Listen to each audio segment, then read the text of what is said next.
بسم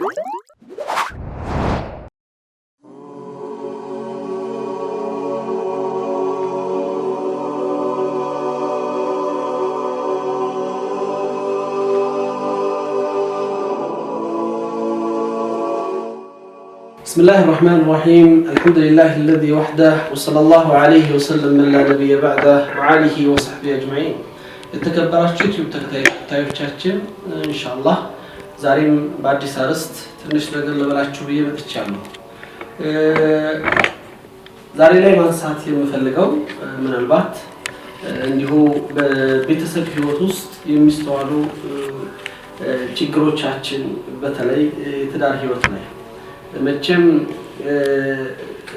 እንደ ትዳር የተከበረ ወይም ደግሞ ትልቅ ደረጃ የተሰጠው በእምነቱ ውስጥ ቦታ ካላቸው ጉዳዮች ውስጥ አንዱ ነው። በፈጥነን ወደ ትዳር ህይወት ውስጥ እንድንገባ እንጠራለን፣ እንጋበዛለን። በእስልምና ትዳር የተከበረ ወይም ደግሞ እንዲሁ ብዙ ነገር የሚሰራበት ተቋም ነው፣ ኢንስቲትዩሽን ነው በእስልምና ውስጥ። ዛሬ ላይ ልክ ሰዎች ለትዳር ፈጥነው እንደመግባታቸው ለመላየትም በዛው ልክ በመሐከል የሚፈጠሩት ክፍተቶች አደጋዎች እየበዙ ያደጉ መጥተዋል። ነብዩ መሐመድ ሰለላሁ ዐለይሂ ወሰለም በሐዲሳቸው ላይ ኸይሩኩም ሊአህሊ አና ኸይሩ ሊአህሊ ብለዋል። እኔ ከናንተ ውስጥ መልካሙ ሰው ማለት ለቤተሰቦቹ መልካም የሆነው ነው፣ እኔ ለቤተሰቦቼ መልካም ነኝ ብለዋል። በእያንዳንዱ ህይወት ውስጥ እዚህ ላይ ይሄ የጋራ ቤት ይሄ የጋራ የሆነ ትልቅ ተቋም በጋራ ሊጠበቅ ይገባዋል። የአንድ ሰው ኃላፊነት ወይም የአንዱ ኃላፊነት ብቻ ቤቱን አያቆመው፣ ትዳሩን በትክክል እንዲኖርም አያደርገው። ምን ሰማቸው በየዕለት የምናያቸው ነገሮች ግዴታ እንድንል አስገድደውናል። ሐቂቃ ትዳርን በትክክል ምንነቱን ስንረዳውና ስንገነዘበው ኃላፊነታችንን ለመወጣትም በዛው ልክ እንጓዛለን። ይሄንን ተቋም ትውልድ የምንቀርጽበት፣ ማህበረሰብ የምናንጽበት፣ ለሰው ዘር የሆነ ደረጃ የምናሸጋግርበት፣ አላህ ጋር የምንቀርብበት ትልቅ ተቋም ነው። አላህ Subhanahu Wa Ta'ala እኛን ትዳር ህይወት ውስጥ ወይም ደግሞ በዚህ መስመር የህይወቱ ትልቁና አንዱ አካል የሆነ ህይወት ውስጥ ስንገባ ደግሞ እሱን በማወቅ መረዳት ግዴታዎች ላይ በመገኘት ኃላፊነታችን ላይ በመቆም እንደሆነ ሁላችንም እናስብ ይገባል። ያ ማለት የሁለቱም ድርሻ የሁለቱም ኃላፊነት ነው። በሁሉም መልኩ ልንወጣው የሚገባ ግዴታ ነው። ዱንያ ላይ ሆነ ሁሉ ነገር ተሟልቶ ይገኛል ተብሎ ማሰብ አይቻልም።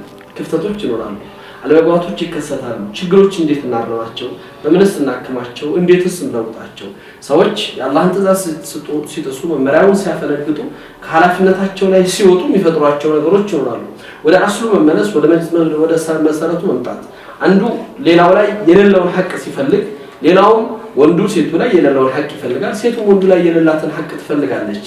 ሐቃቸውን በትክክል አውቀውና የተሰጣቸውን ኢስላም የሰጣቸውን ቦታ ቢረዱት ኖሮ ከነሱ የተሻለ ምድር ላይ የተከበረን ትልቅ ቦታ የተሰጠውም የለም።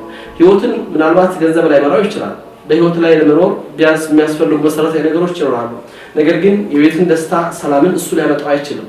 ከዛ ያለፈ ነገር ልቦች ናቸው ይሄንን ነገር ሊለውጡት ሊከፍቱት የሚችሉት። በምድራችን ላይ እንግዲህ የትዳር አይነታ ተምሳሌት ተብለው ከሚቀርቡትና እንደ ሞዴል ሆኖ ከሚታሰቡት ትዳርን በፍቅር አዋስተው የሰው ልጅን በክብርና እንዲሁ ለሰው ልጅ የተሰጠውን ቦታ ሰጥተው መኖር ከቻሉት ታላቅ ሰው ሐቢብ ሙስጠፋ ሰለላሁ ዐለይሂ ወሰለም ከሚስቶቻቸው ጋር የነበራቸውን ሀያት ስንመለከት በጣም አስገራሚ አስደናቂ ሆኖ እናያለን። ከ12 በላይ ሴቶች ጋር ረሱል ሰለላሁ ዐለይሂ ወሰለም በምን አይነት ጣዕምና በምን አይነት ፍቅር እንደኖሩ ለእያንዳንዳቸው የሰጧቸው ቦታና ክብር ፍቅር የነበራቸው እያንዳንዳቸው ሁሉም ከኔ የተሻለ እኔን ይወደኛል ብለው እንዲያስቡ አድርገው ረሱል አሚን ሁሉንም ሐቃቸውን በመስጠት የሚገባቸውን ክብርና ቦታ በመስጠት የሰጡትን ነገር ታሪካችን ያስተምረናል። የእናታችን ኸዲጃና የነብዩ ሰለላሁ ዐለይሂ ወሰለም የፍቅር ህይወት ማየት በቂ ተምሳሌት ነው። ምድር እንደዛ አይነት የፍቅር ግንኙነትን አይታለች ብሎ ለማሰብም ይከብዳል። ረሱል አሚን በእድሜ የምትበልጣቸው 15 ዓመት የምታልፋቸው ሴት እናታችን ኸዲጃ በምን አይነት ፍቅር አሸንፈዋት እሳቸው እናታችን ኸዲጃ ምን አይነት ሴት ቢሆኑ ነው ነብዩን ያክል የተመረጠ ወጣት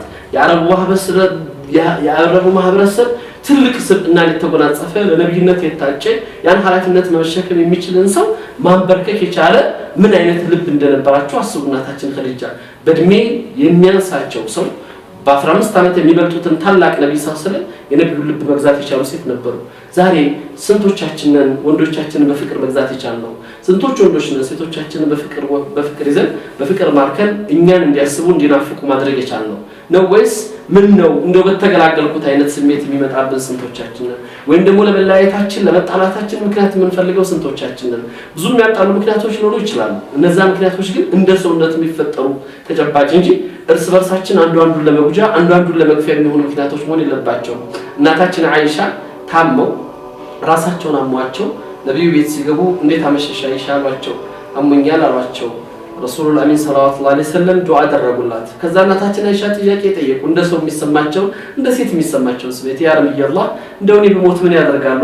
ነብዩ ሰለላሁ ዐለይሂ ወሰለም እንግዲህ ምን አደርጋለሁ አላህን ለምኜ አጥቤ ከፍኜ ሰግጄ ቀብርሻለሁ አሏት። እናታችን አይሻ ፈጥነው ወደ ሌላ ስሜት ውስጥ ገቡና እስከ ሞት ለቸኮልሃል እኔ ሙቸለ ሌሎች ሴቶች ጋር ለመሄድ ጓጉተህ ነው አለቻቸው። ከባድ ነው። አንድ ሴት ባሏን በዚህ አይነት መልኩ ስትገልጸው ምንድነው መልሱ ሊሆን የሚችለው? እኔ በሆንም ብለው አውቃለሁ። አው ድሮውስ ካንቺ ምን ኸይር ይወጣል መቼ ኸይር ታስቢያለሽ ምናምን ነው አይደል? ነብዩ ግን ያ ሁሉ ነገር ወርዶባቸው መልሳቸው ግን በጣም የሚገርም ነበር። ረሱል አሚን ወራሳ ያ አይሻ ነበር ያሉት። ካንቺ የከፋ የባሰ ራሴን አሞኝ ነበር አይሻ፣ ያንቺ ግን በጣም ስላሳሰበኝ ነው አሏት። ይሄው ነበር መልሱ። በዚህ ነበር ማሸነፍ የሚችሉት። ኔጌቲቭን ፖዚቲቭ አድርገው ቀይረው ልብን ይሰብሩ ልብን ይገዙበት ነበር። እኛስ ምክንያት ፈልገን እናባራለን። ምናልባት ነቃም ፈቃም ያረጋችኋል። እንደው እንደ ምሳሌም እንደ ተሞክሮ ለእናንተ ይሆናችኋል።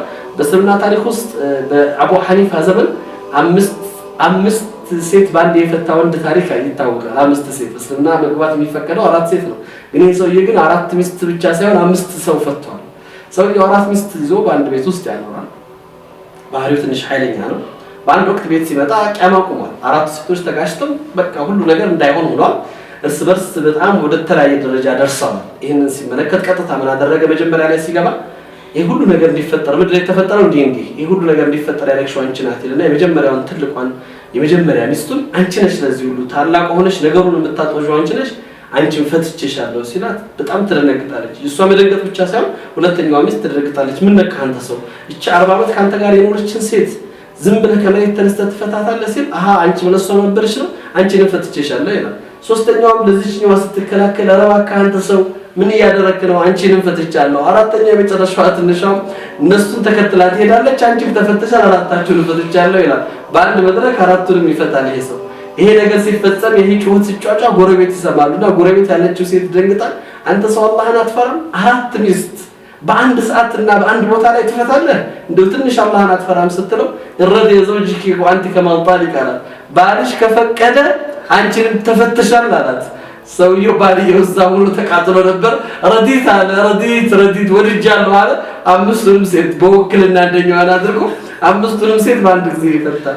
እንደዚህ አይነትም አቅል ይኖራል። አንዳንዴ ምክንያት ሳይሆን ወይም ደግሞ ምክንያት ሳይኖረን ከሜዳም ተነስተን ብዙ ጥፋት ልናጠፋ ብዙ ስህተት ልንሰራ ዝም ብለን ስሜታዊ ሆነን ልንጓዝ እንችላለን። ይሄ ሀያት ግን ከዚህ ያለፈ በጣም ትልቅ የሆነ ተቋም ትልቅ የሆነ ማዕከል ነውና ቆም ብለን ማሰብ ነገን መመልከት ማህበረሰብን ትውልድን እምነትን አኸራን ማሰብ የሚፈልግ ነውና ይሄን ትልቅ ተቋም እንደ ቀልድ እንዳንጫወትበት ከሜዳ ተነስተን በውሃ ቀጠነ ምክንያት ችግሮችን እየፈጠረን እርስ በርስ ለመገፋፋት አንዱ አንዱን ለመጥላትና ለማጥፋት መጓዝ የሌለበት ተቋም ነው።